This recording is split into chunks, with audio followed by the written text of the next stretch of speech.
You know, I'm told that today nearly 1 out of every 3 women are making coffee by the drip method. That is, these women are using drip pots or glass coffee makers to prepare their coffee.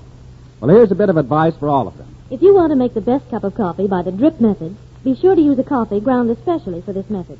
The new Maxwell House in the special drip grind is just right for drip pots and glass coffee makers. With it, you'll get a better cup of coffee every single time. And that's a very wise suggestion. For the special drip grind Maxwell House is ground especially for glass coffee makers and drip pots. You see, when you make drip coffee correctly, the water passes through the coffee only once. Now, this means the coffee you use for the drip method must be uniformly ground to just the exact fineness, so that all the full flavor and goodness of the coffee is extracted quickly.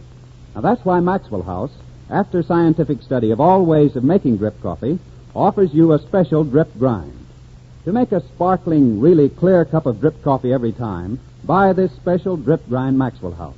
And by the same token, to get the most delicious coffee by the percolator or boiled method, buy the regular grind Maxwell House. So you'll find this superb new coffee now at all grocers in the same familiar super vacuum blue can you've always known. And remember, Maxwell House is selling at low prices friendly to your budget. So now more than ever is the time to make friends with Maxwell House.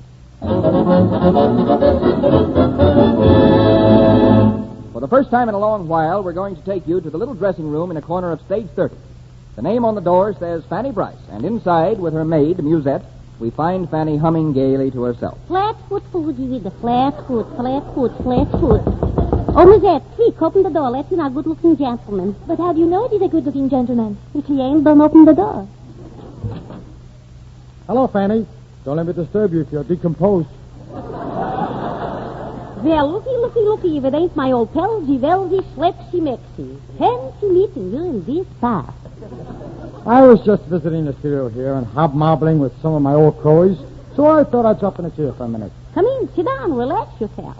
I knew that this was your dressing room right away, Fanny. When I walked by, I could hear you singing. You like this? It's the most beautiful asthma I ever heard. Thank you.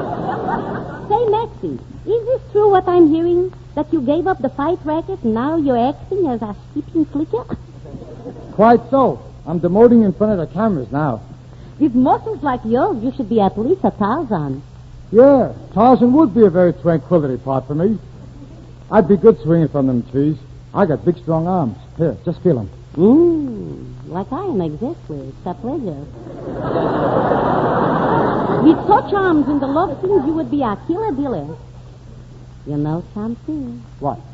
You appeal to me. Can I help it if my appeal is so obnoxious? I don't know why they give me them dopey parts. You can see that I'm strictly the great lover type. Absolutely. Maybe you're looking for a little practice. Yeah, I'd like to play one of them parts where I'm the beautiful... I'm the hero that saves the beautiful damsel in distress. Isn't that a coincidental? It so happens that I got here a scene for my next picture with a part for you that positively hits the nail on the button. Do you mind if I ask you to rehearse with me a few lines? Sure do.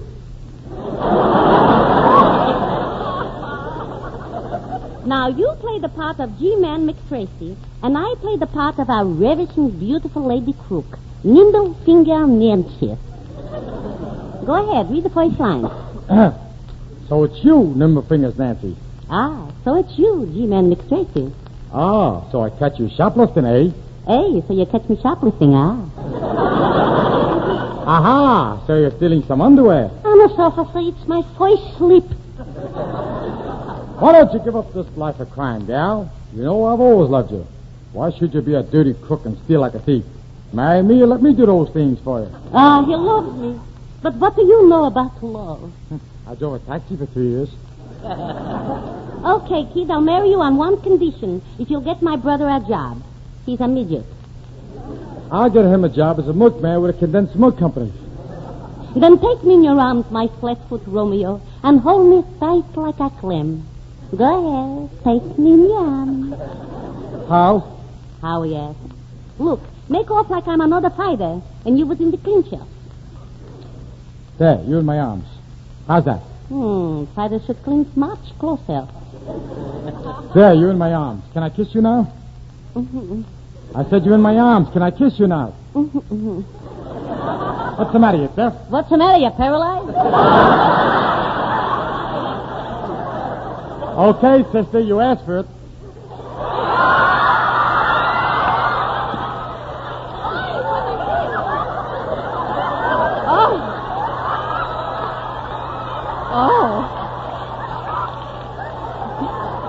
Do you mind returning, please, my lower lip?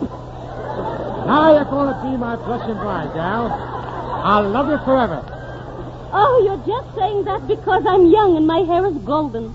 But what will you say when I'm old and gray? Hi-yo, Silver!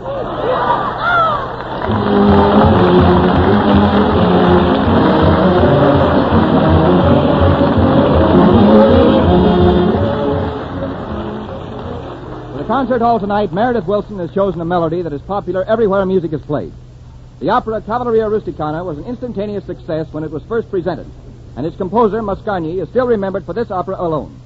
Meredith presents the intermezzo from Cavalleria Rusticana.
Friends, here's real good news for our show next Thursday night.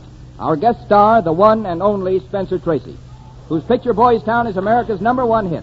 Spencer will appear in a powerful dramatic playlet. He will also meet Fanny Brice and be present in another one of our popular satires, If Men Attended Fashion Shows as Women Do. Elucidate further, Mr. Pearson. Right, Mr. Taylor. Friends, another usual item. We will present Dick Rawson and Clyde Devina, who braved the perils of the Dutch Guiana jungle, where they filmed scenes for Clark Gable and Myrna Loy's picture sensation, Too Hot to Handle. And incidentally, I saw Too Hot to Handle, and it's real dynamite. Don't miss it. In addition, Francis Wallace, nationally known author and football authority, whose annual Pigskin Preview is published currently in the Saturday Evening Post, will give his football predictions of the games played the following Saturday. Now, these special features will be in addition to our regular cast of favorites, Frank Morgan, Fanny Brice, Hanley Stafford, Phil Regan, Meredith Willson and his orchestra. I know you won't want to miss next Thursday's show, but in the meantime, go to the movies and take the family with you. And remember, when you attend your favorite moving picture theater, be sure you secure your copy of the $250,000 contest booklet. Remember, too, this is motion picture's greatest year. I'll see you in the movies. Thank you and good night.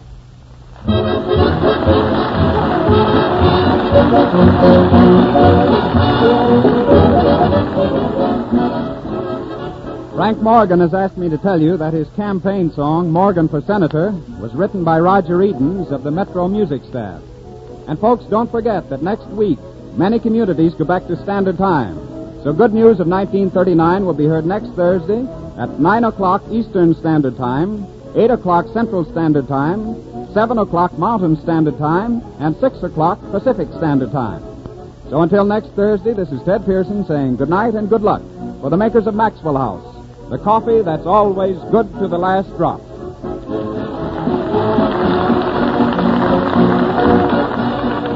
This is the National Broadcasting Company.